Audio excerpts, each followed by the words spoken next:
Welcome to episode 23 of the Unfortunate Diehards podcast. This is our trade deadline episode, so we're going to be talking about all the trades that have happened recently in the NHL. It is just past 3 o'clock on March 3rd, trade deadline day, and so we're going to be going over some of the trades that have happened over the past couple days. We'll also be talking about the NHL game we're going to tomorrow, which is the Senators versus Blue Jackets, and we will be giving you our picks, brought to you by BetStamp. Here's a little bit more about BetStamp. Are you tired of searching through countless sports betting sites to find the best odds and deals? Look no further than BetStamp, the ultimate tool for sports bettors. BetStamp is your all-in-one platform for sports betting with real-time odds and analysis from top sportsbooks in the industry. With BetStamp, you'll never miss a beat when it comes to finding the best deals and maximizing your winnings. BetStamp also provides advanced features such as bankroll tracking and betting trends, so you can make informed decisions and stay ahead of the game. And with their user-friendly interface and personalized alerts, you'll always be in control of your bets and never miss out on a winning opportunity. BetStamp allows you to follow other users to be instantly notified they are tracking their picks. Following winning users in the BetStamp pick marketplace is a great way to find new bets. So why wait? Download BetStamp now using the code DIEHARDS and take your betting game to the next level. The odds are ever in your favor.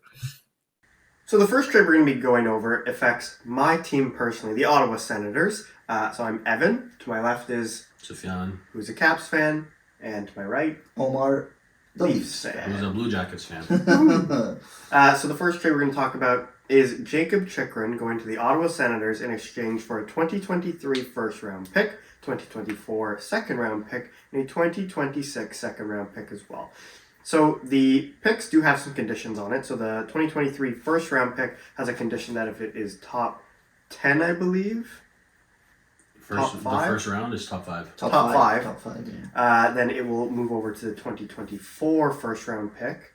And then I believe the 2024 second-round pick has a condition that if the Ottawa Senators make the Eastern Conference Finals this year, we're really hoping for that, then that will also be upgraded to a first-round pick. So in my opinion, Arizona fumbled the bag here. They were waiting for so long to trade this guy, and now he's home where he grew up for less assets than they were asking than what they were asking for years, it seemed. So I want to hear your opinions on the trade, Sufi, Omar, and people in the comments.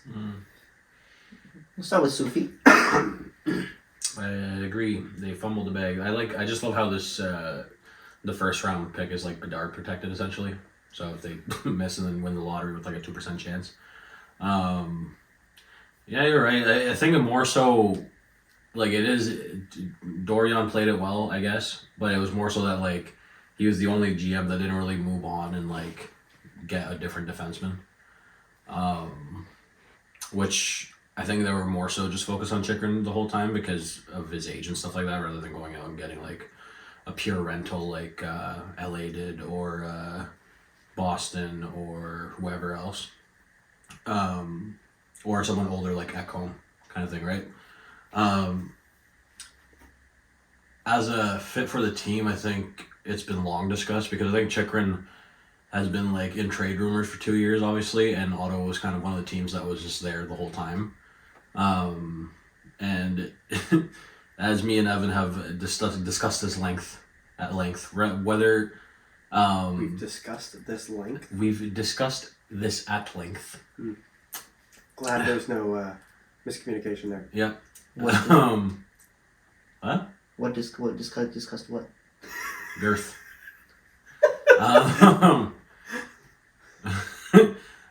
Essentially, whether you think Shabbat is good, bad, whatever, this takes a good amount of ice time away from him, hopefully, unless they end up playing on the same player, which I doubt. And I think that this makes them a more well-rounded team, and like maybe he's not like insane defensively by any means, but he's definitely a top 4 defenseman, and you don't have to play guys like Hamnick, Holden, Brandstrom as much, which helps in addition by subtraction regardless. Maybe you don't have to play Shabbat as much either. That's what I'm saying. Like in general, that's the biggest plus out of this. Yeah. And you also have him under team control next year, and then he is a UFA after that. So I think it's 2 more years after this. It is 2 more years after this, yes. So 2 years after this with F4-3 or F4-6. Perfect. and UFA Essentially, 100K more than Zaitsev. UFA at 27, so he's gonna want the big money after that. But who knows? Maybe if there's team success, whatever, family here, they could all draw him to staying. And I assume if he plays well, they'll try to extend him after next year anyway. So yeah, I mean, there's no real problems for Ottawa-wise. Arizona is just dumb. So We were talking about team fit and who we think will play together. My projection is, so they played one game already in New York, big W. My projections are that Zub and Shabbat will stay together, having the offensive and defensive defensemen. Then most likely you have Sanderson move over to the right, because he has done that before in college. Because you have to move someone over probably if you want to play those four in your top four. And then you have Chychrun play the left. He's better offensively, getting pucks through from the left side, better shot than Sanderson as well. So then you have those guys run, and then you have a bottom pair of Brandstrom and Hamonic, and I'm totally fine with that. Like I think those guys are solid bottom pairing guys, but they're not top fours, and I think that works out pretty well for Ottawa. The only thing you can say about this trade is it's a slam dunk for Ottawa and Arizona's. yeah, I mean, all of it That's all you was can really say. wait, right? Arizona just was stupid. And I'm just wondering what offers they rejected leading up to this one, over the last 18 way months more he's than been on this, the block. bro. Yeah, Tanner Janot got traded for more than this. yeah. So it's like Matthias Ekholm got more than this, and he's 31. it almost tells you that Orlov did got more than Edmonton this. try to get Chychrun? Everyone tried, bro. Yeah, because they could have got him essentially. Although fit-wise, I think Ekholm was a better fit in Edmonton than Chychrun. Yeah, because they need more Defensive, defender guy. right, Yeah. right. And they got rid of Barry in that trade. Poor Barry went from playoff to non-playoff. But he's living in Nashville now. Yeah, Kinda true. nice. So I guess that's a plus. But like, he's also gonna not be on the power play anymore, and he's not gonna have David Dress anymore. So the points are gonna drop. Yeah. Oof. It'll That's be a rough true. stay for him in Nashville. But no, it's a great deal for Ottawa. It's what the team I think needed right now, as well as for the next few years. It's great, but right now They needed especially a defenseman. for- They needed a defenseman, and it's the right move right now specifically because they're in the push. Like they have a chance here at a playoff spot. It's not, if they were like 10, 15 points out and they made this deal, yeah, it still would have been a good deal. But it's quite meaningful, the timing of it and where the team is in the standings right now. So for Dorian, it's a great trade. I think. It's also good that it wasn't a pure rental. Yeah, and he had to give up no one off the team. There's no player involved in this, and he got Chychrun out of it. So, Mr. Chicken. hats off to Dorian. Mm-hmm. Excited to see Chychrun's debut tomorrow. Not debut, home debut tomorrow live. Too bad it's against Columbus, but yeah. Yeah, he'll probably have like 8 points. The next trade we're going to be talking about is the New York Rangers acquire Patrick Kane and defenseman Cooper Zek from the Chicago Blackhawks in a 3-team trade that also included the Arizona Coyotes. The Blackhawks received defenseman Andy Welinski, which is essentially a roster spot filler, a conditional second-round pick in the 2023 NHL entry draft, fourth-round pick in the 2025 NHL draft from the Rangers, and defenseman Vili Sarijarvi from the Coyotes. The Coyotes acquire a third-round pick for salary retention in this trade. So the New York Rangers probably have one of, if not the best, top nines in the NHL. I feel like you could argue with maybe something like Boston or something. But, man, looking at that forward group right now, you have a first line of, whoever you want your first line to be, but Kane, Panarin, and Trocheck were playing together. Zibanejad, Kreider, and Tarasenko were playing together. And you have the kid line in Hedel, Lafreniere, and Kako. And then you have like Goudreau and Mott and I don't know who their fourth line center is. whoever the heck else there is. But like, that is a deep forward core. I know they don't have more than a full core of defensemen right now, but you have Igor Shesterkin. It doesn't really matter. And the defense is good. Like, it's not, like, on paper, the defensemen are fine. Yeah. Right? So, Omar, I'll start with you. What do you think this does for the New York Rangers? Do you think this pushes them over the edge to make it maybe to the third round at least? I think, yeah. They made it last year, and the team's just gotten better ever since. I just wonder if we're gonna see like a little bit of the old Kane again, because that's when this trade really takes them to the next level. Like he's shown in the last 2 weeks where he just randomly started scoring. Exactly. If we're gonna see that, like when he had that hat trick against Toronto a week ago or whatever, and he's like putting up some points and stuff. If that Kane is alive, then I mean I don't think there's a top 6 or a top 9 better in the league. There isn't. Yeah, I don't think they're above Boston in any way though. I don't like if they need. I mean, Boston beat a healthy Boston and a healthy is Ranger. Marchand, Bergeron, DeBrusque, Zacha, Krejci, Pasternak. Then you have Hall, Bertuzzi, and Coyle. Yeah, that's pretty good. Yeah, I mean the wingers can be interchangeable on that. Yeah, And Foligno, Frederick, and and the defense is better. Nosek. Yeah, the defense is better. Defense is 100% better. Yeah, like, goalies are a wash at this point because Allmark's playing insane. But honestly, I'm giving the edge to Allmark right now. The guy's crazy right now. Anyways, we're not talking about Boston. Yeah. However, yes. So if we see the old Kane, glimpses, not he's 35. If we see glimpses of the old Kane, then he's gonna make a huge difference. It still doesn't do it for me. No. There didn't really address a need. It was kind of just overkill. It was just and that top 9 is the names on that top 9 are insane, but they still struggle scoring 5-on-5 with all those players. They didn't really do anything to address that specifically. Kane and Tarasenko are both very skilled forwards that are very good on the power play, which when you talk about the Rangers at the deadline, I don't think that was really an area of need for them. I don't know, you could add a defenseman. I think that would have been their major area of need and someone that can help out 5-on-5. I don't think adding Kane really puts them over the edge in any sense because we don't know which version of Kane it is. And even if it's the power, the tormenting playoff Kane, I don't think we're gonna get that level of performance from him because he's 7 or 8 years removed from that. Yeah. I think he's still gonna be very good, and honestly, the price for him, a second and a fourth, is whatever. It's a home run. He wasn't going anywhere else, so they could essentially give up what they wanted. Yeah. Exactly. So the price is fine. It's good that they added him. It just wasn't necessarily needed. He's a nice thing to have. It's more of a show pony at this cherry on top. Yeah, because I don't think this really detracts or adds from what they already were doing. No, yes. Right? And he still has to mesh with everyone else there. That's got to take time. That'd be like Boston adding a goalie. So unnecessary. Exactly. It just wasn't.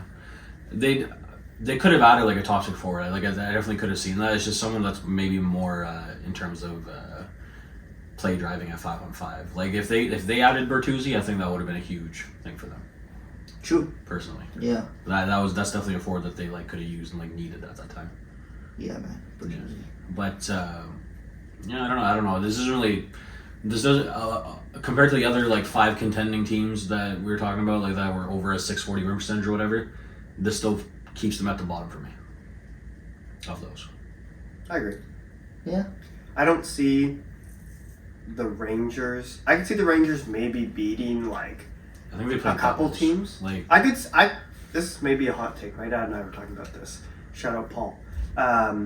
We were talking about the Rangers and the Devils. Obviously, they both have really good forward cores. The Rangers have a significantly more experienced forward core. The Devils have a better defense core, but they do have Adam Fox still. So don't undermine that. But then, by far, Igor Shesterkin is the best goalie 10 times over in this series. So if I had to water gun to my head, I feel like I would lean Rangers almost just because of the experience that a lot of those players do have in the playoffs already over almost everyone in that forward core of the Devils other than Palat. Yeah.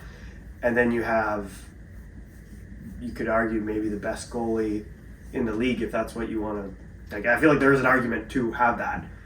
I don't think that's a hot take. I know it's that's definitely a series that people are going to be it's going to be a 50-50 kind of 7-game kind of thing. I don't think it's very much based on, for Rangers, is very based on individual star performances than anything else. Mm-hmm. And how many penalties the Devils take in the series. Yeah. That's a big thing.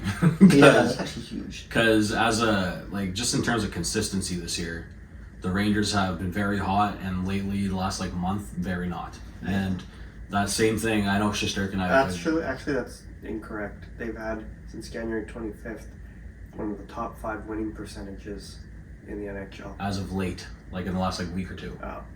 Yeah, because they lost to your team and they lost to my team, which wasn't very huge. Them losing to Ottawa was a surprise, last Them losing to Washington was a surprise, bro. Well, people were talking about Ottawa has a really tough schedule, and even I was looking at it, I'm like, okay, if we lose to the Rangers, that's fine.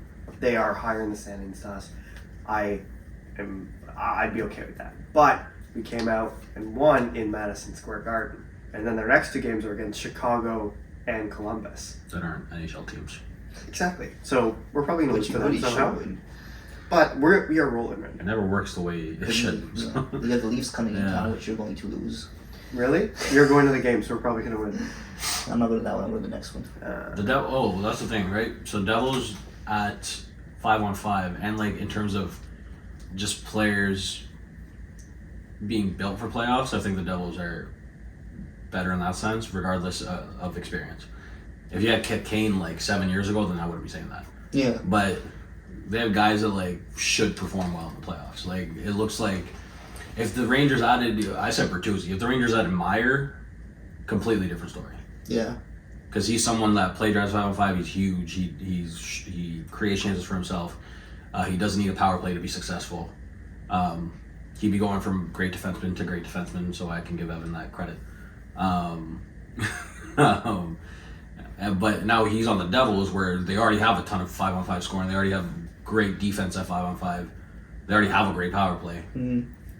The Achilles heel of the Devils in any playoff series is going to be goaltending, and that's purely based on how they perform and anything else. Yep. I don't have any I know they have a lack of experience up front and in defense, I guess, but And in goaltending. well, yeah, no, but that's what I'm saying. I still think that their personnel up front is going to perform in the playoffs, and I don't really have that much doubt about that.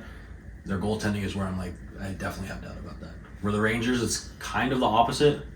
They have a lot of players that are experienced, but haven't been performing as well as they could.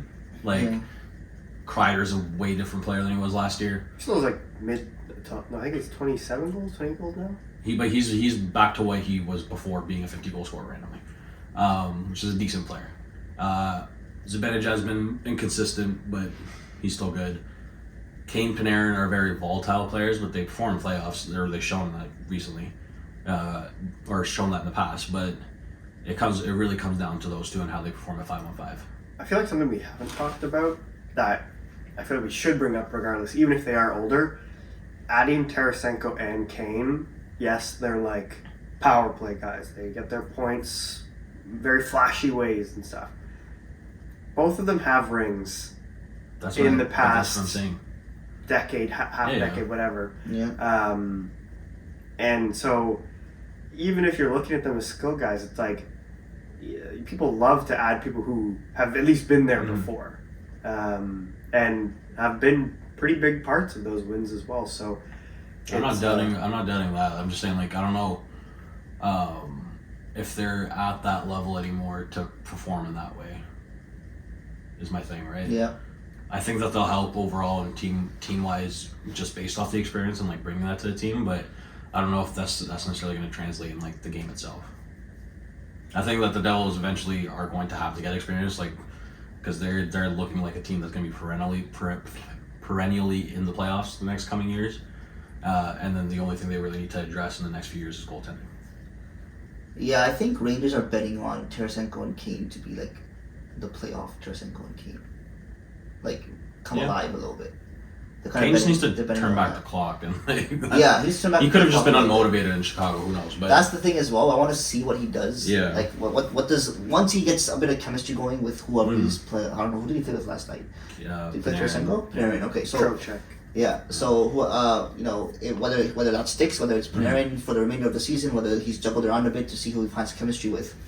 The thing they can do is have concrete lines going to the playoffs, because they have their third line is set, fourth line is set. It's just figuring out who to play in the top 6 together. I don't think Kane and Tarasenko should be playing together. I have a very weird common. Not that weird, but I feel like Trocheck is literally like your average second line center. Just like always gets like 20 to 25 goals, maybe slightly more. Mhm. Some years slightly less. The other years he's all right at everything. Yeah. I was thinking that. He's like Michael Backlund. Yeah. Very average. Like, Just like he's there. yeah. They signed him to a Does very all low right. deal though. Yeah. Adam Henrique is another one that's like in that category for me. Mm-hmm.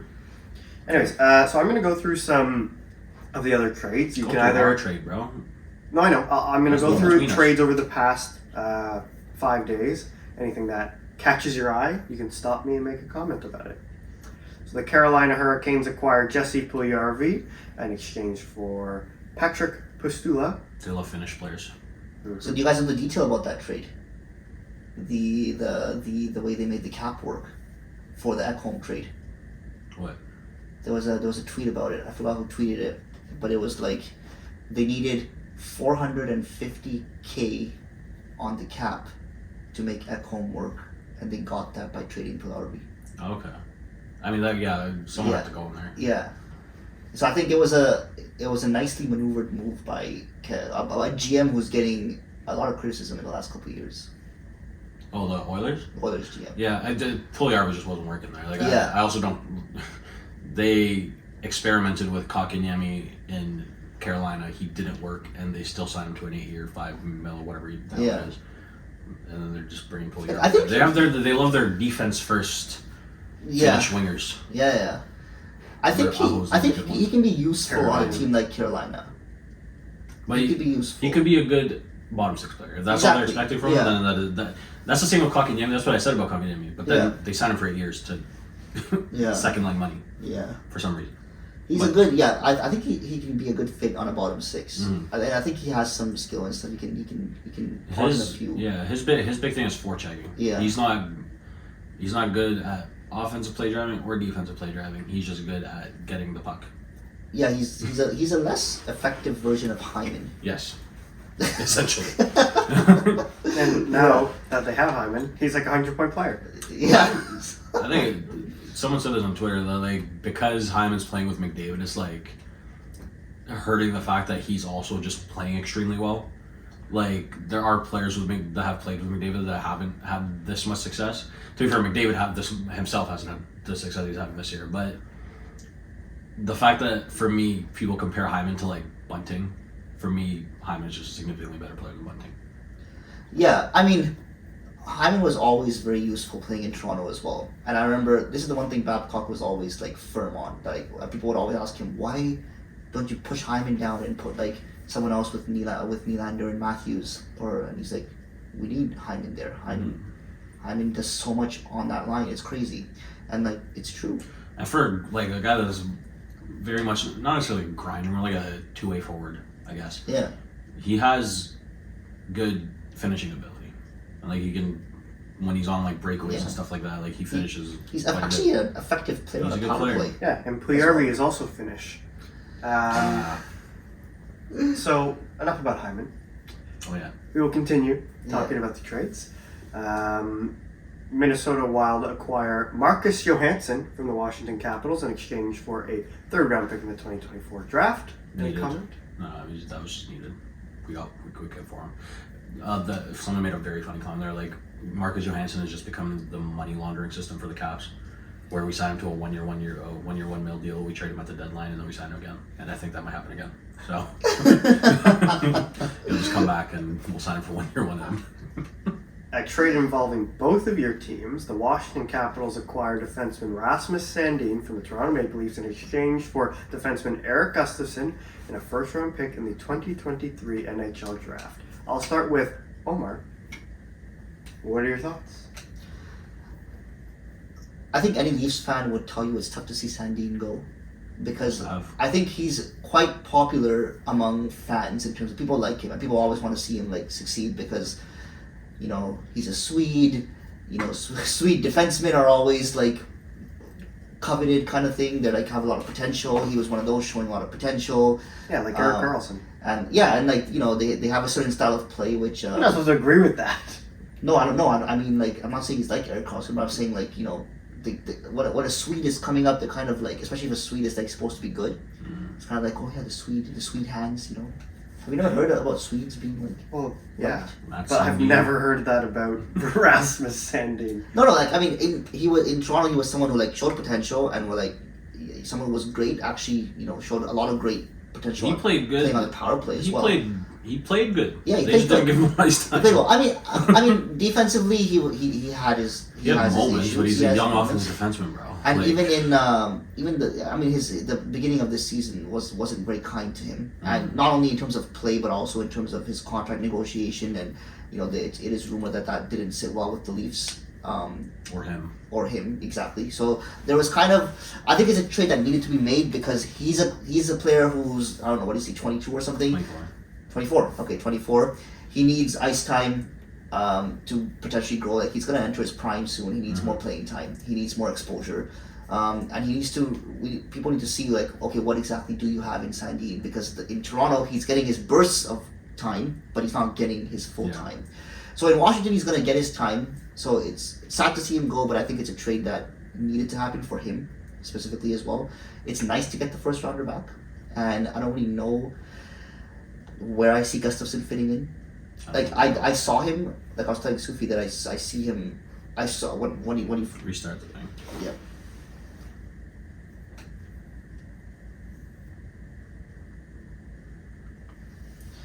Yeah, I was telling Sufi that I see him playing over Shen, but Sufi was saying no, and I think I'm leaning towards that now too. I don't think he's gonna play over Shen. I think so. Then I was like, wait a second, I think he's gonna get flipped today, but he didn't get flipped today. So I think he's gonna be that seventh guy in the playoffs, and Shen's gonna get the spot. Shen's on the first pair, bro. But that's what, yeah. So it looks like that's what's gonna happen, and I mean Gustafsson has some experience and stuff. I mean he's I think he'll be a good with thing. I'm not complaining with having Gustafsson as a seventh guy. Like I don't think that's bad. But yeah, so I think it's a good deal for both teams. I think Cap's gonna like Sandin, and Sandin's gonna like Washington. I think the only loser in this trade is Gustafsson, and it's not because he's going to like Toronto. It's like I'm not dissing Toronto. I'm just saying like contract year on a like he literally just bet on himself. He's like, oh, I'm gonna take $800,000, go to Washington. Maybe I'll get ice time. Yeah. Gets ice time because John Carlson gets hurt. Puts up a ton of points. And I'm not even saying he played that well. He just put up a ton of points. He used his offensive skill to the best of his ability. That's what he did in Chicago. He had a ton of points, signed a contract, and then wasn't good. But now he goes to Toronto where he's not going to get any ice time at all. Probably not going to put that many points up because he needed to get going for that to happen. And then now the free agency is going to come and it's going to be like $800K in Washington. Yeah, once again, money laundering. I mean, yeah, unless there's an injury on the Leafs, I don't see him getting in there. That sucks for him, man. But I mean, the Leafs did everything they could to get a decent return for him, like for Sandin, and like I think it was as good as it's probably going to get for that return. Yeah. In Washington, I am very excited to see what he brings in more ice time, and everyone's saying he deserves more ice time, and he's going to get it now. So I think Washington. Yeah, I mean Washington should be excited. He's gonna get a for the next couple of weeks at least, or next month. He's gonna be on the first power play. So yeah, and that is very exciting. So yeah. He'll be good on Washington. He'll be good on that power play. Mm-hmm. Next trade is Toronto involved again.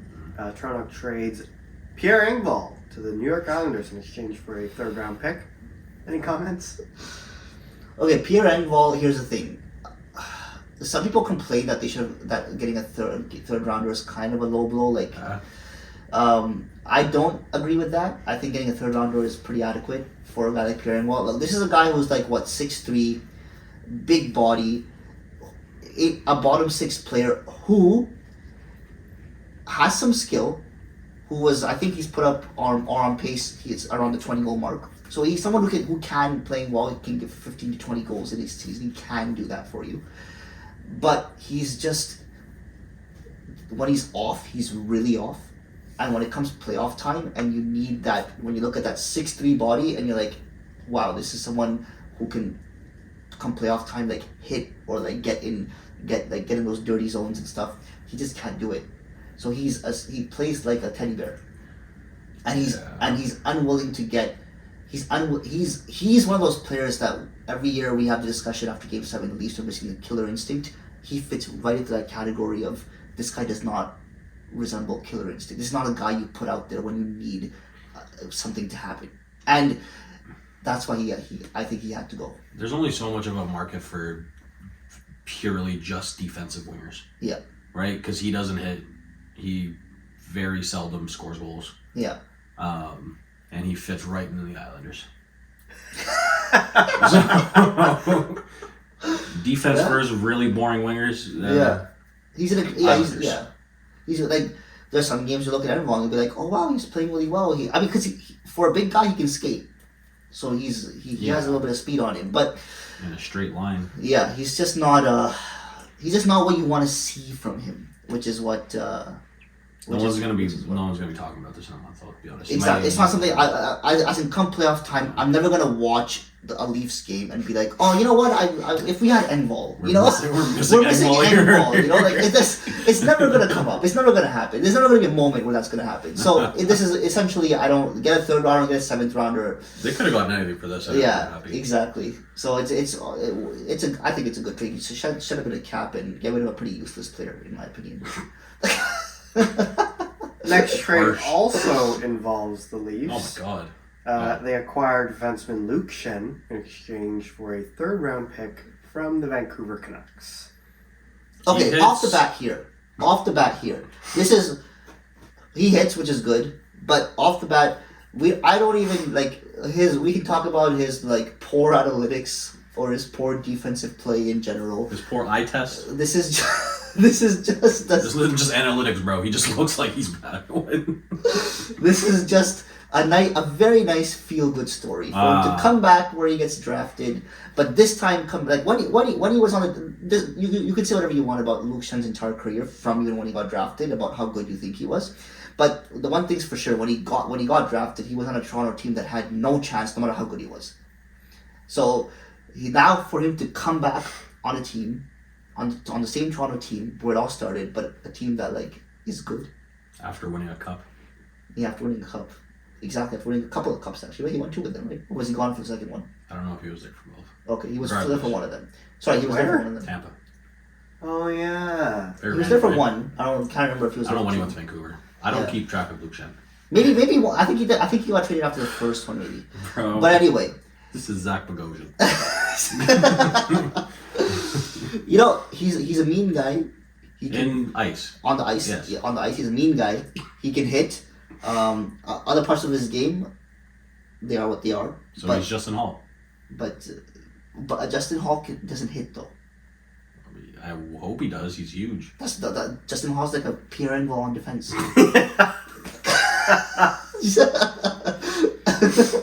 Man, the guy is like, you're like, yeah, go out there, and then he's just like, you know. Like you in ball hockey. Well, yes. No? Yeah. No, not big. Yeah. No joke. Well, you don't. Yeah, either. Yeah, so. you don't. Yeah, no. That's my job. You come to the bench and complain to me instead. Actually, it's like that guy was hitting me so hard. I don't say it like that. But yeah, I say these guys are so annoying. Yeah, fact. He knows the 2-room. You see that slash on Evan? No, but it's a feel good story. He's gonna be the sixth guy. He better not be playing with Riley in the playoffs. Okay, this is what Keefe did. Okay, he did the same with O'Reilly. He wants you to come in feeling good, play with a good partner. You knew the system. You knew the Riley team. is a good partner for him. No, but you know they won the game, so whatever. None of this is going well. I can tell you that. But yeah, it's a feel good story. It's nice to see Shen back in the blue and white in the limited capacity he'll be in. The Twitter response to the Leafs was hilarious because they made like 100 trades and everyone was like, "We have no idea how to feel about this." Yeah, see, it's a big and that's what. I feel like we're gonna see a little bit of growing pains in the next playoffs in the next week. I'm happy he did them early enough where we have 20 games left before the playoffs start. So yes, it's less than 20. We're at game 63. Yeah. Depends on the team. Depending on the team, where some are 64, some are 62. So we're just under 20 games left. And it's just funny to be bro. I was saying Luke Shen as a joke to Toronto for like a month, and then it actually happened. I knew it was gonna happen Yeah. because it just kept being swirled around that Toronto could look for Luke Schenn, and I'm like, man, he's making no money. It's gonna be a good depth addition. Not good. A depth addition. It's gonna, okay. But it'll be a feel good story, and in some capacity, I'm sure he'll be helpful. He has like 300 hits, bro. Yeah, I mean, He really does nothing which else. is something the Leafs need, you know. Sure. They need a mean guy. They need someone to go hit and be out of position. Yeah. All right. Speaking of feel good stories, I'm gonna feel good after talking about this trade, as in the one we just talked about. Now that it's over with.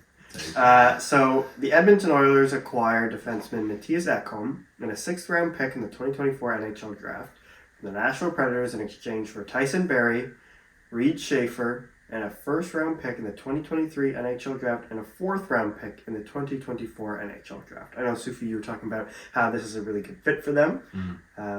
Tell us a little more about that. This trade makes me happy, just inside, because they finally did what me and Oilers fans were. Sufi also, by the way, is similar to Paul Bissonnette. He has about 23 me teams and, he bro. cheers for. I said me and. Yeah, all the other Wait, Oilers where is fans? Edmonton on your list? It's like top 3. Is it top 3? Yeah. So it's Washington, Montreal, Edmonton. I don't think Montreal's there anymore. Oh. He changes all the... Sufi is like... Oh, no, not Montreal. It was never Montreal second. Who was my second? You know my second. Ottawa. No. Dallas. There you go. Oh, true. Dallas, I even knew that. Yeah. Okay, No, fine. Sufi just like... Yeah. But Montreal... You know the Katy Montreal Perry had song? 4. Like, girls change their clothes. Like... It's, Hey, my top 2 hasn't changed, bro. it's Get like changing all the time. Get off my That's cheeks. Sufjan. Get off my cheeks. Regardless, I said me and Oiler fans, not me with Oiler fans. I've been asking them to improve. You their literally defense. said, me if and Washington doesn't make it to the playoffs, I'm an Oilers fan. Yeah, no, I didn't say that. Wait, what? I said I would cheer for Edmonton to win the cup if the Yeah. Therefore, you're an Oilers Yeah, fan. which is what he Wait, said. Oh, because he's saying Washington. Bro, what? I said if. No. I hope they don't make the playoffs. Bedard, bro. Let's go. Regardless, they did what everyone's asking, and I think that the biggest part of this trade was subtracting Barry. Yes. They don't. He was like a, what do we call a secondary assist merchant, right? He's an okay power play quarterback. Have you heard his stories? Like, apparently, on like Colorado, for example, I'm sure he does it anytime he's on a good team. Like, he's played with McKinnon, Matthews, and McDavid. Yep. Yeah. Wow. So apparently he'd like be in the defensive zone, pass it to McDavid or McKinnon, and then they just fly up and get a point. Mm-hmm. And then in the huddle, he'd just skate up and be like, "What a play by me!" He does seem like a really good locker room guy. Yeah. No, But I think that, like, they also needed to get rid of him regardless because of the cap. Like, it was the only way that the trade was going to work. Someone had to go out, right? It just sucks for him now because he's finally not going to be playing with, like, insanely good talent. Like, Nashville has good forwards, but he's not going to be on the first power play. He's going to be playing with, like, Jackob Cychrun on the second power play. This is where his defense can shine now. Yes. He's arguably only better than John Klingberg at defense, apparently. So, but Ekholm just fits perfectly there because we like now. Darnell Nurse kind of had Thomas Chabot syndrome, whereas like he shouldn't be playing this much at all. And this definitely helps because now it's the same with like Ekholm with Yossi, right? They weren't always on the same pair. They were on the same pair sometimes. They're both left-handed defensemen, but he played on the right side at times. So they can do that where they put Nurse with Ekholm, and like if they need like just one strong pairing, like they do with Draisaitl, and they put McDavid on with him. But they can separate them for most of the games and give Nurse some rest, and hopefully he can play better. Yeah. Yeah, I mean, he's a very good defenseman. The contract is the only concerning part because he's like 31 and he's still signed for like 4 or 5 years or something like that. Yeah, but it's worth it. But at this point, like you can't really be thinking about that if you're. You can, yeah. I mean, yeah, I agree with like.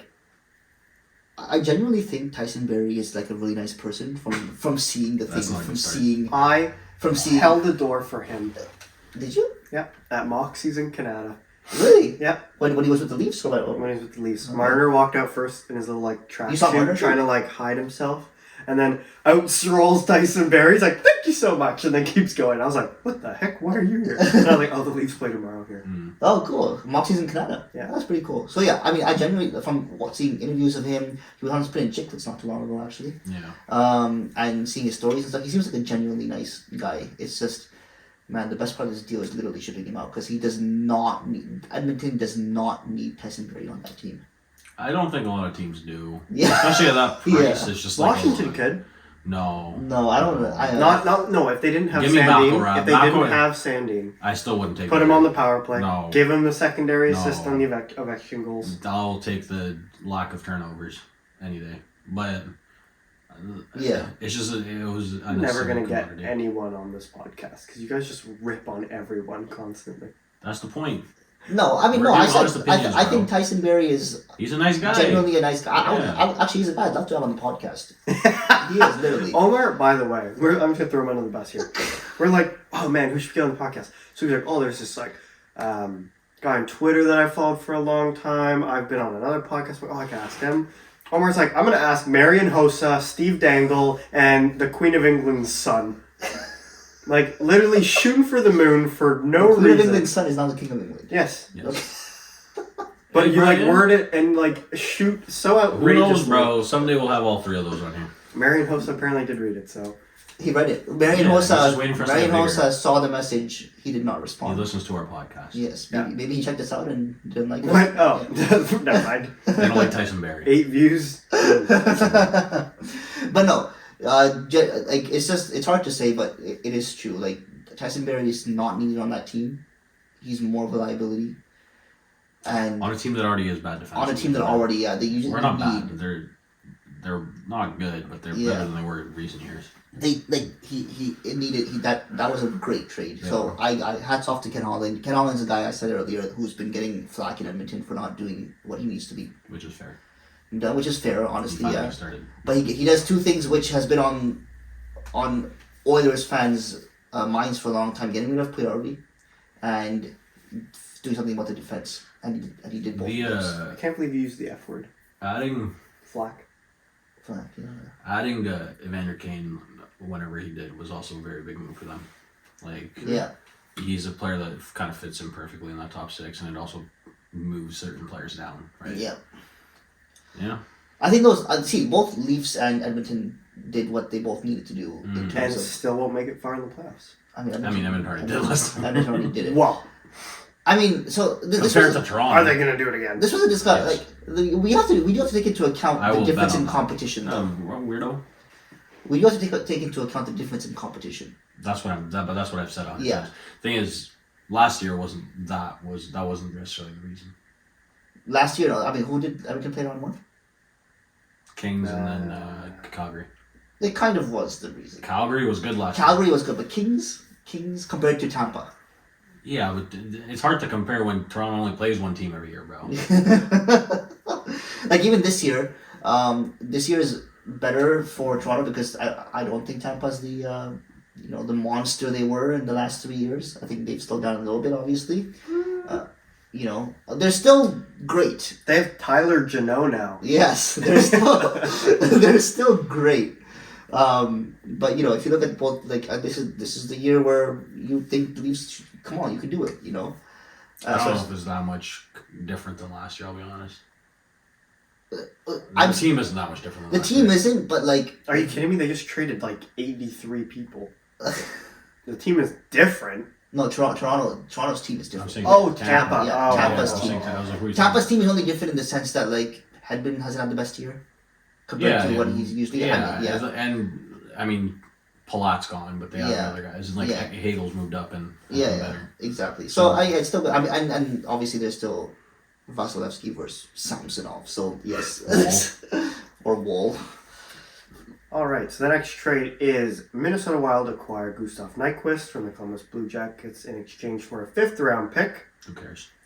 Literally capped up from the. Don't even need to talk about it. Columbus again acquire goalie Jonathan Quick and a conditional 1st-round pick in 2023 and a 3rd-round pick in 2024. And LA gets defenseman Vladislav Gavrikov and goalie Jonas Korpisalo.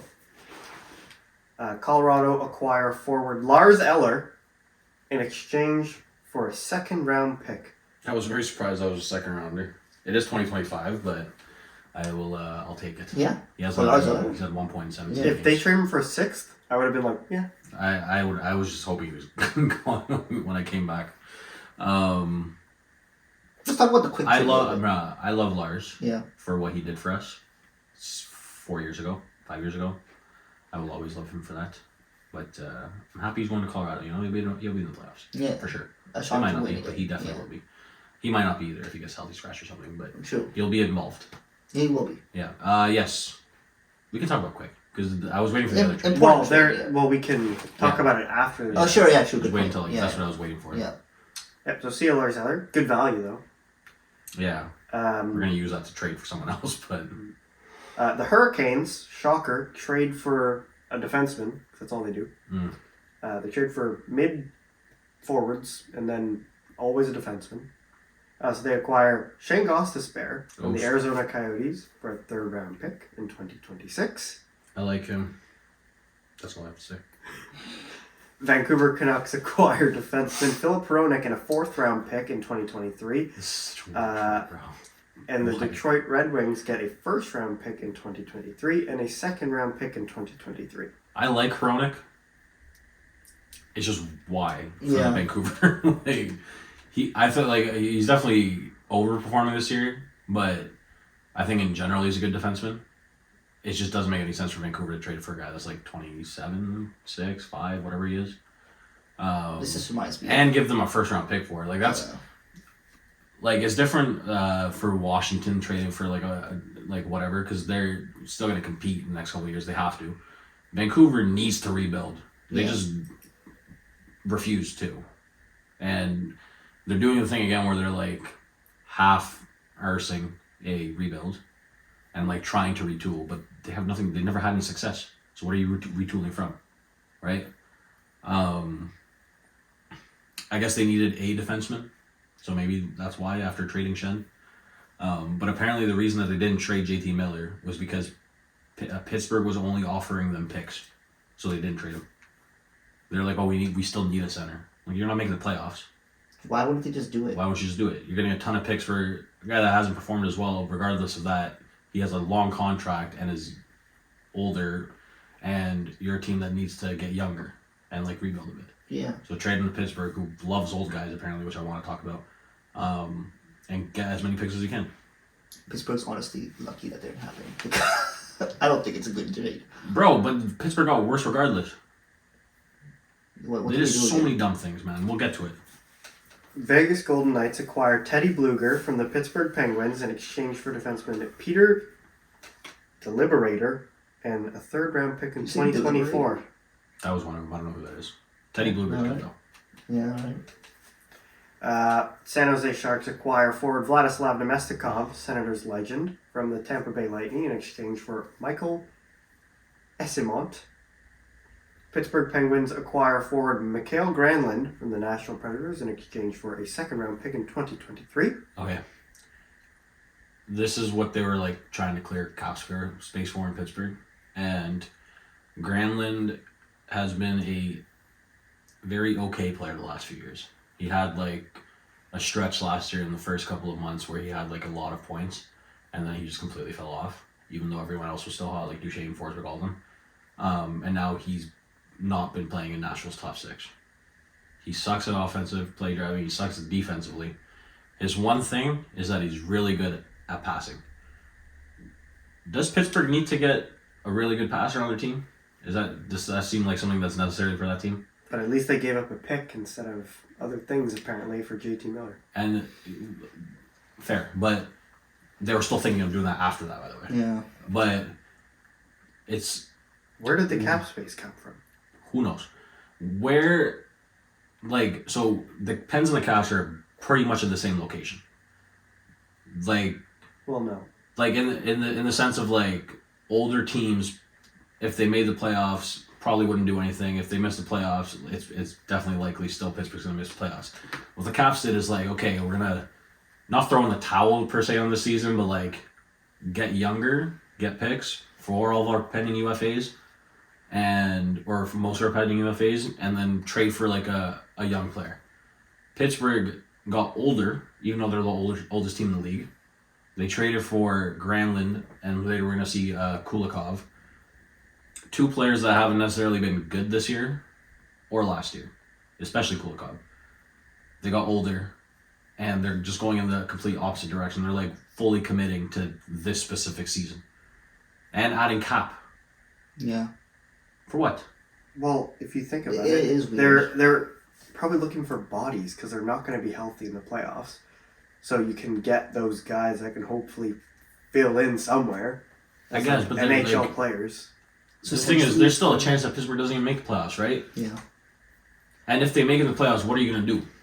I think there's But a Try your best. Yeah, but that's the thing. You have to. I'm only saying this because of how the East is this year. If the East was like a little more wide open or whatever, then I would have even pissed off if the Caps were like doing what they're doing right now.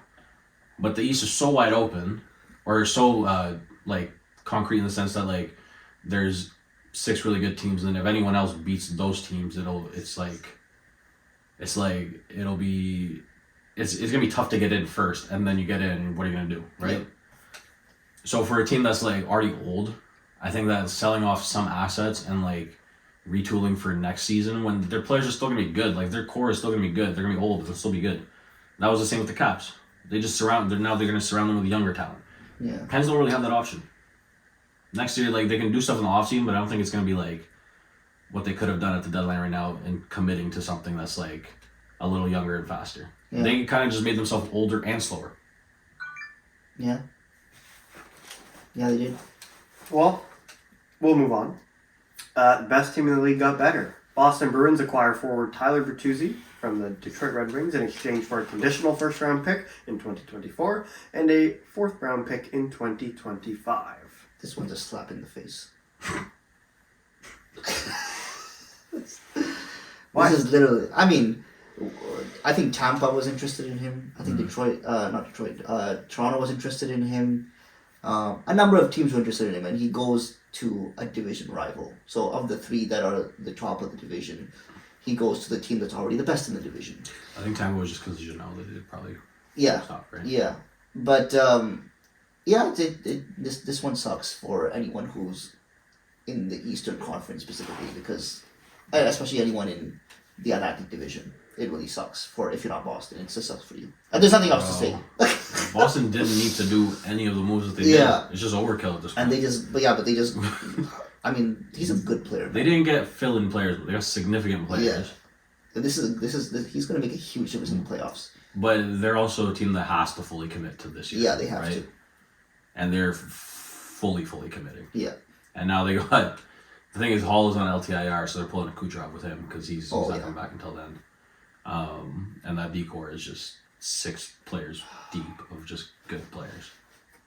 Yeah, man. It's ridiculous. So, yeah.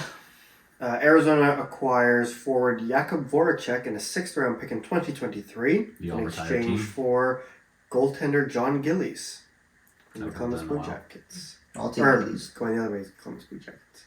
The Vegas Golden Knights acquire goaltender Jonathan Quick from the Columbus Blue Jackets in exchange for Michael Hutchinson and a 7th-round pick in 2025. So, if you want to talk about Jonathan Quick, now is your time. This is good for, like, people are complaining about LA because Quick was so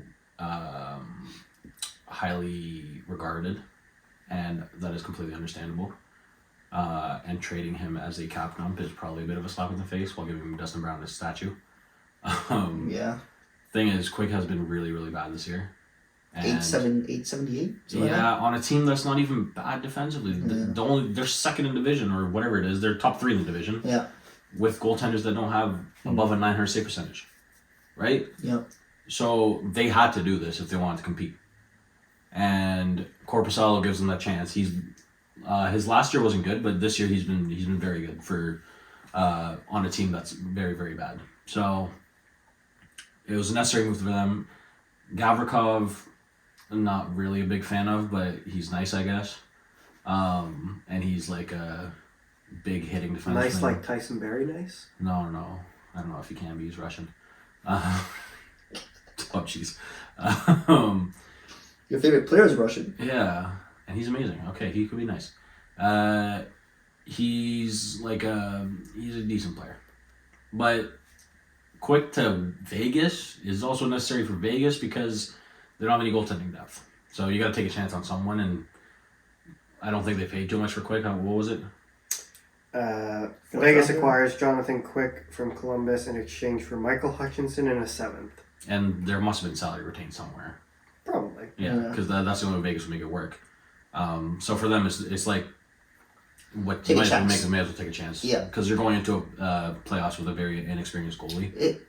Vegas, it's going to be round 1 Vegas and LA? No.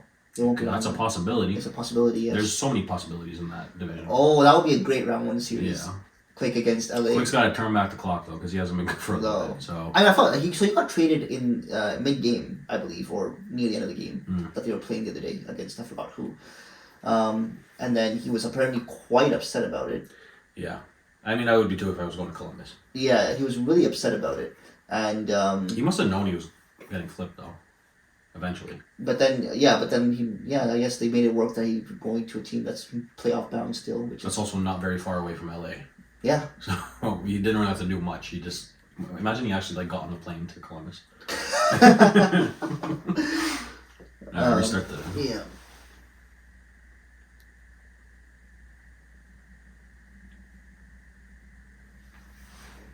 Next trade is the Chicago Blackhawks acquire forward Anders Bjork from Buffalo. Future considerations. Nice.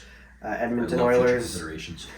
Edmonton Oilers acquire forward Nick Bukestad from the Arizona Coyotes in exchange for defenseman Michael Kesselring and 3rd round pick. Good for Edmonton. Then the Dallas Stars acquire forward Max Domi and goalie Dylan Wells from the Chicago Blackhawks in exchange for Anton Khudobin and a 2025 2nd round pick. Forgot Khudobin existed. Yeah, fair. Literally.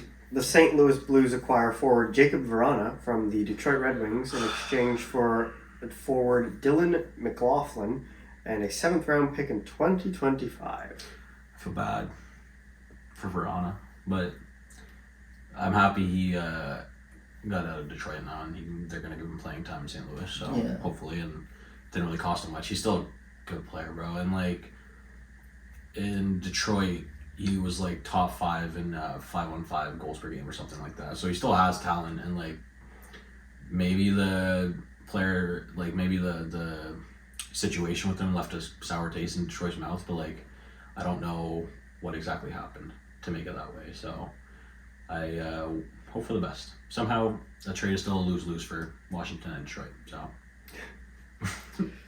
New Jersey Devils acquire forward Curtis Lazar, Senators legend, from the Vancouver Canucks in exchange for a 4th round pick in 2024. Senators legend. World Junior legend. Cheeseburger boy. Philadelphia Flyers acquire forward Brendan Lemieux and a 5th round pick from the Los Angeles Kings. That's such a Philly trade. In exchange for Zach McEwen. Such a Philly trade. Los Angeles acquire forward Nate Schnarr from the Montreal Canadiens in exchange for Frederick Allard. Pittsburgh acquires forward Nick Bonino from the San Jose Sharks in a 3-team trade that also included the Montreal Canadiens.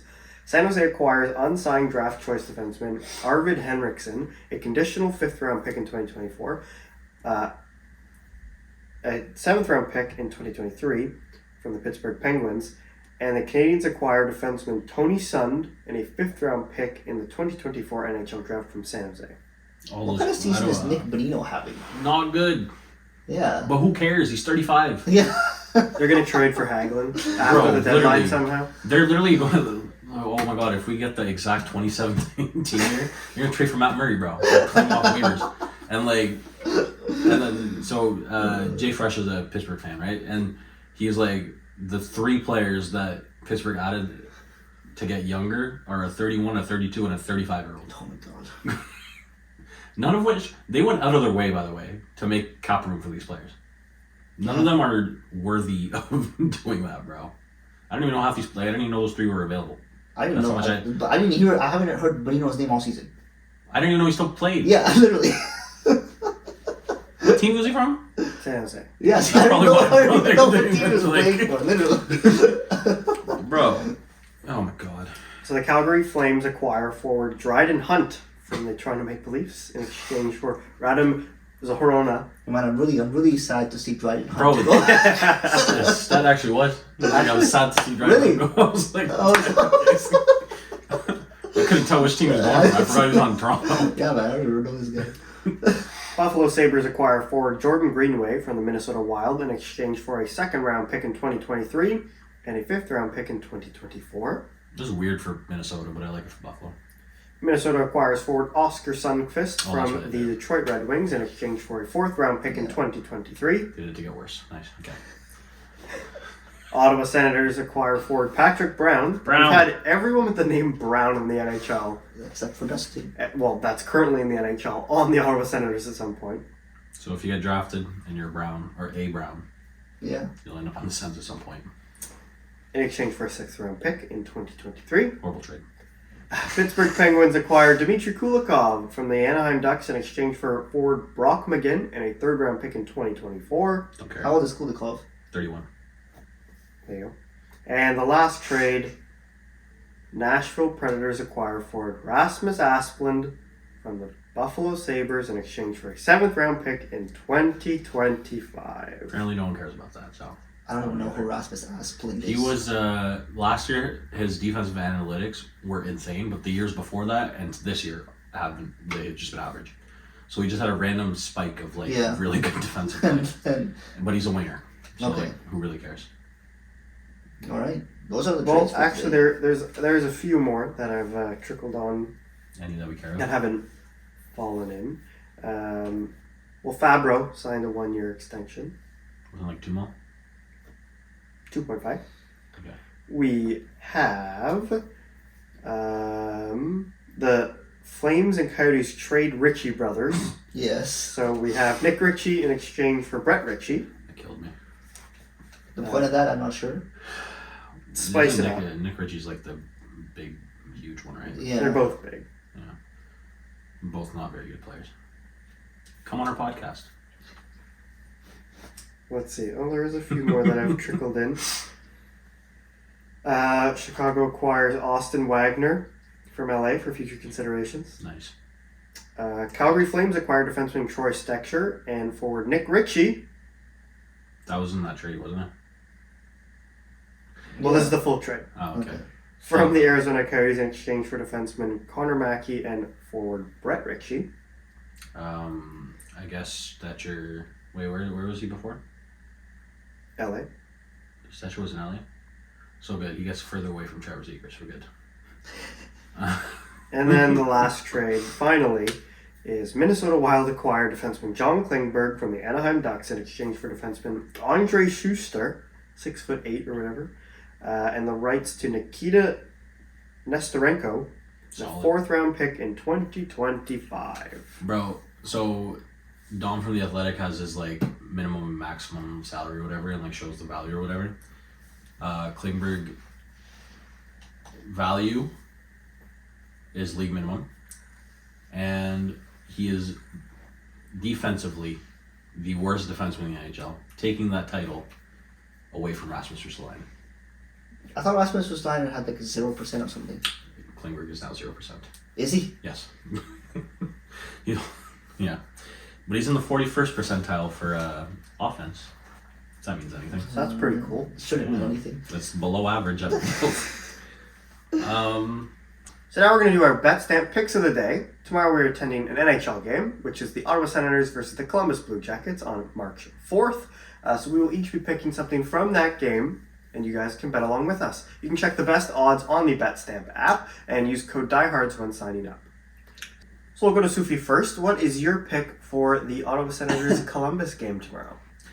I feel like whenever I go to a game he scores, I'm going to do Drake Batherson goal. Ooh, that's a good one. Thanks. Hence, Omar? remember the hat trick? Oh, yeah. Hat trick, 2-goal game for Ovi. It was a very lot of goals, yes. Very lot. Omar, what are you betting on tomorrow? I'm going to do the money line. The money line for the Columbus Blue Jackets to win. Which is currently at plus 215. Plus 250. Look at that. 15. Sorry. Currently at plus 250. Mm. Do Bet Stamp. Underdog bet. Too bad it's not going to happen. But Love that for you. As you want. So I'm going for. I'm between two players, so I'm gonna pick a player point. I'm gonna pick a player point for you guys, and you can go either way. But I'll tell you what I'm personally leaning. So the last time they played, Ottawa won 4-0, and these two people got points, and these two people have been scoring a lot lately as well. So what I'm gonna do is I'm gonna have a Tim Stützle over on points. And I will have a Derek Brassard point as well. Brassard, yesterday, by the way, I called he was going to score at least once because I said he's playing against his old team in his 1000th game. It was drawn up too beautifully. And so, last time Brassard scored against Columbus, which is also the team that drafted him. He's going to be honored tomorrow with the silver stick because of his 1000th game. I can see him getting another point. Stützle had 2 points last time. He's been lighting it up in the new year. Over on points for Stützle and Derek Brassard. So you can check out the odds on those on BetStamp. They'll give you the best odds possible. They aren't available as we are recording this, but they will give you the best app that will give you the best deal. Yep. I'm just getting my... We'll stack it. Yes. What's this going to be? So we'll cut this. Yeah, let me just... Yeah, I'm really excited for the game tomorrow. Ottawa's been playing really well lately, so hopefully Columbus second half of back-to-back, we can, secure an easy 2 points and hopefully get into a playoff spot before we know it, right, boys? That's okay. So now we're going to move on to our stack game. So the host of the stack game today is Sufyan Jawed, and he will be letting us know what that is shortly, telling us how many strikes we have, and we actually time before finally won our first stack game within the strikes. So heating up a little bit, so hopefully it's not too hard. It's possible. This one's gettable. All right, so Sufi, take it away. I didn't do a goalie one because he screwed up the first goalie one we ever did. But I'm going to do the same time frame as him. And these are active and inactive. Okay, so retired and alright. Okay. From 2015-16. From 2010-11 till now. Goalies with the lowest GAA, minimum 300 games played.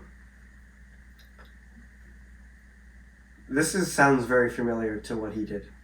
Are you sure this is correct? I make sure, because what he did is he accidentally double sorted with 2 filters.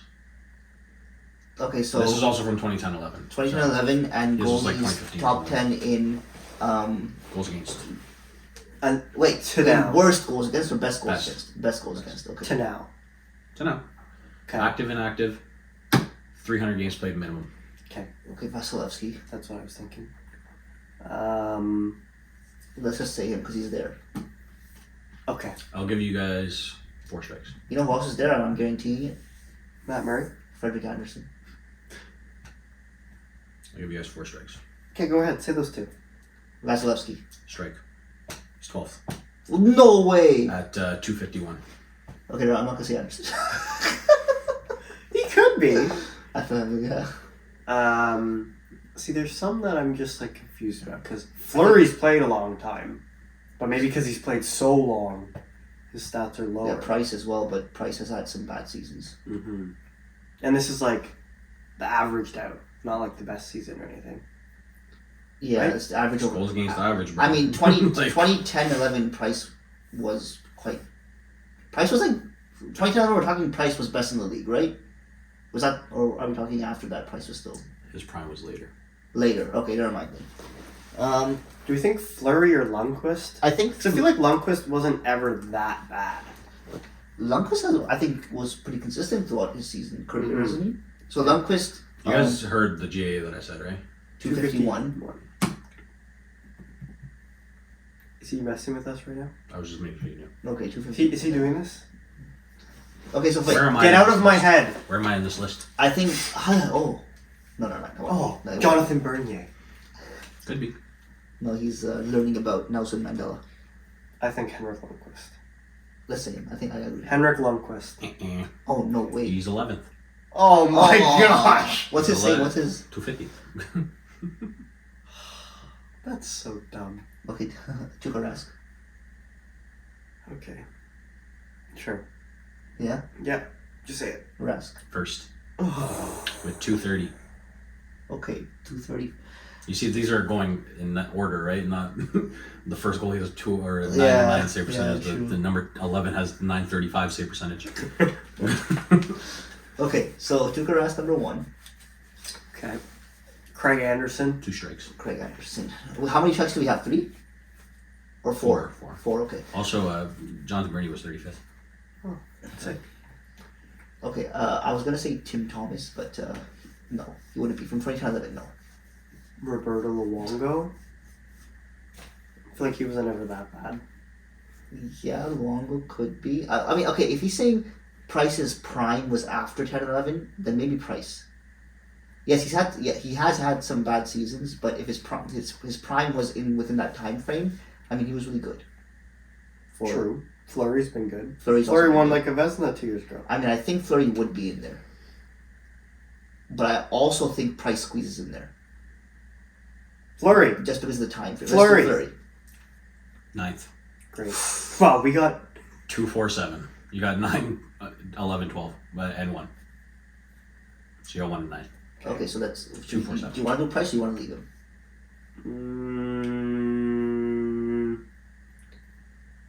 Luongo. Unless that's Price.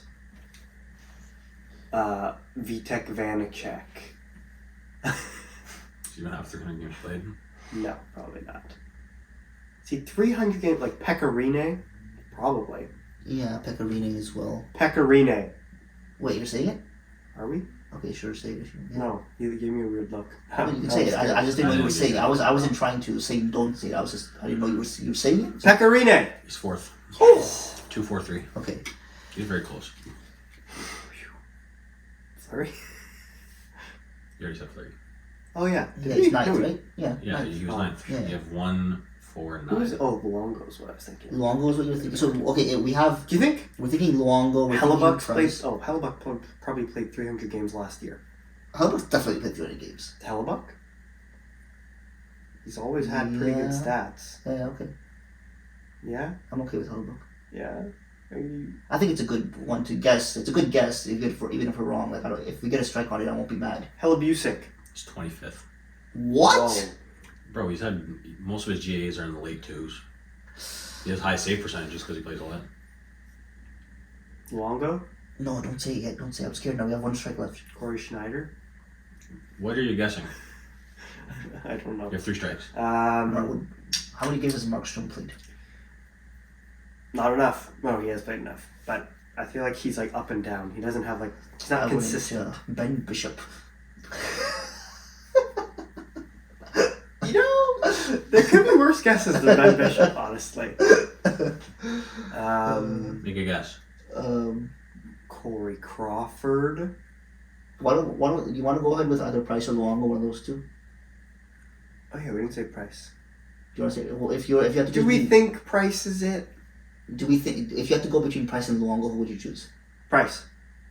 Luongo. Pick one. See if he reacts. Pick one. Which one would you go? Price, sure. Price. 8th. 2, 4, 6. Oh, just made it. Price has had like 5 seasons of like being the best goalie in the league. Yeah. It was I was like, just please say him. Yeah. So Okay. you have 1, 4, 8, and 9. Okay, And so we went 11, over- 12. And 25. And 25. Okay, so we went over. I'm just trying to think of other teams who've had big goalie names. We give you guys 20 seconds each. Because I feel you guys are overthinking Okay. a lot. Luongo, maybe Frederick Anderson, I think Frederick Anderson might be a. Bobrovsky. Turco. let's just say Luongo. Okay, For Luongo. funsies. Wait, And when did he- 7th. Oh. Just let me say it. Luongo? Yes. Yes. 245. Bro, you guys keep going back on like shit, bro. Like Oh, back on shit? Like Frederick Anderson? 1, 4, 7, 8, 9. Okay, what was his save percentage? No, we got Or one. his goals against? 245. Didn't we get number one? Do you I said think? 179. Do you Oh, think? what we have. Do you think Freddie Anderson had a better than or around 245? Well, here's the thing. How long has he been in Carolina? 3 years, 4 years? Yeah, let's see, and on And he's had Toronto, good stats every single time there. Toronto, I feel like he had pretty good stats in Toronto still, He and was he had top three. decent stats in Anaheim. his tenure in Toronto, if you look at it in that time frame, he's top 3 in save percentage. Vasilevsky is higher than him, It's goals and against. 1. Yeah, that's what I mean. So I'm just saying, is this another Hellebuyck situation where Or should we think of really defensive teams? Because they would have had less goals against. 10 seconds. who's played on the Islanders? Who's been the Islanders goalies since 2010 or 11? Varlamov, Leonard, 5, 4. Frederick Anderson. Frederick Anderson. That's Ah. our fourth. So we're done. Okay, well, we may as well just I'll be honest, you guys have said all of them. a few. And I think some you said as a joke, and they're there. And I'm just like, okay. Who? Craig Anderson? No. Oh. Is Ben Bishop on there? He's second. I told you. I was like, I feel like that's not a bad guess. 232. Ben Bishop was very good, bro. He just got injured a lot. Ben Bishop was on there? Yeah, Wow. So that's 1, 2, 7, 8, 9. So who are we missing? What numbers? 3, 4, 5, 6, 10. 3, 4, 5, 6, 10. Okay. Let's say go. Jonathan Quick. I know he's out there. 6. What? 2, 4, 4. Yo, I didn't even think Sean. Quick is, bro. Quick Yeah. again was one of the. No, I know, Yeah. but the past 3 years he's been Yeah, awful. but Yeah. the thing is, he had very low GAs and his save percentage weren't that crazy. I thought about him, but I was like, I'm not even gonna say. I actually didn't even think about him. 6. Man. If you had said him to me, I would have been like, yeah, he has had 2 cups in that time. Corey Crawford. 5. Yeah. Oh, I hate my life. 2, 4, 4. I've said all of them. That's what I was saying. Marty Brodeur. Michael Hutchinson. You also said number 3. Tim Thomas. No. Who, me? You said Pecorine. You already guessed him, and he was 4th. Oh yeah, true. 2, 4, 3. Who was Mark cooking? Strom. Schneider? Yep. Yeah, Third. Schneider. Actually? Yeah, 2, 4. I thought that was a joke. That's what I was saying. You said it was a And joke. I said Bishop as a joke and he's second. One, I thought 2. Bishop was a better guy. So you than need. Schneider. You just need number 10. Yeah, you got Rask, Bishop, Snyder, Rene, Crawford, Quick, Luongo, Price, Fleury. This guy's old and he's a backup goalie now, and he was never really a starter. Well, you said this also in Brian Elliott. You said this also okay. Close. Oh, Brian Elliott. Oh, He's a player that's got Close to Brian Elliott? I would say like in career. vicinity? No. Career kind of looks like Brian Elliott. Khudobin. No, Binnington. he's an Eastern Conference backup goalie. Now Halak. 248.